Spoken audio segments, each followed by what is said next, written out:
You know, I've always liked Elon, and so I was very surprised. You saw the words he had for me, the words of, and he hasn't said anything about me that's bad. I'd rather have him criticize me than the bill, because the bill is incredible. And, you know, Elon's upset because we took the EV mandate, and, you know, which was a lot of money for electric vehicles.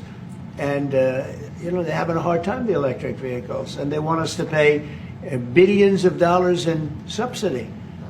And, you know, Elon knew this from the beginning. He knew it for a long time ago. You know, I can understand why he's upset. Remember, he was here for a long time. You saw a man who was very happy when he stood behind the Oval desk, and even with the black eye, I said, "Do you want a little makeup? We'll get you a little makeup." But he said, "No, I don't think so," which is interesting and very nice. He wants to be who he is, so you could make that statement too, I guess. Look, Elon and I had a great relationship. I don't know if we're well anymore. I was surprised because you were here. Everybody in this room practically was here as we had a wonderful send-off. He said wonderful things about me. You couldn't have nicer. Said the best things. He's worn the hat. Trump was right about everything. And I am right about the great, big, beautiful bill. We've done a great job. Elon knew that. Elon endorsed me very strongly. He actually went up and campaigned for me. I think I would have won. Susie would say I would have won Pennsylvania easily anyway. But I'm very disappointed because Elon knew the inner workings of this bill better than almost anybody sitting here, better than you people. He knew everything about it. He had no problem with it. All of a sudden he had a problem. And he only developed the problem when he found out that we're going to have to cut the EV mandate, because that's billions and billions of dollars. And it really is unfair. We want to have cars of all types. Electric, we want to have electric, but we want to have a gasoline, combustion. We want to have different. We want to have hybrids. We want to have all. We want to be able to sell everything.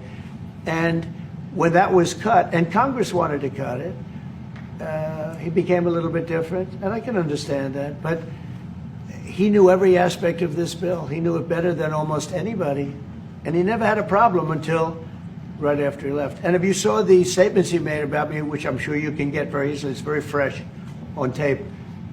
He said the most beautiful things about me. And he hasn't said bad about me personally, but I'm sure that'll be next.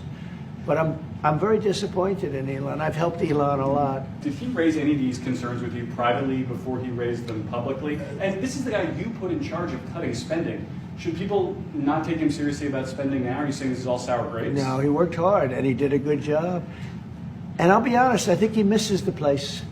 I think he got out there and all of a sudden he wasn't in this beautiful Oval Office, and he's got nice offices too, but there's something about this one. And I'll tell you, he's not the first. People leave my administration and they love us. And then at some point they miss it so badly, and some of them embrace it and some of them actually become hostile. I don't know what it is. It's sort of Trump derangement syndrome, I guess they call it. But we have it with others, too. They leave, and they wake up in the morning, and the glamour's gone. The whole world is different, and they become hostile.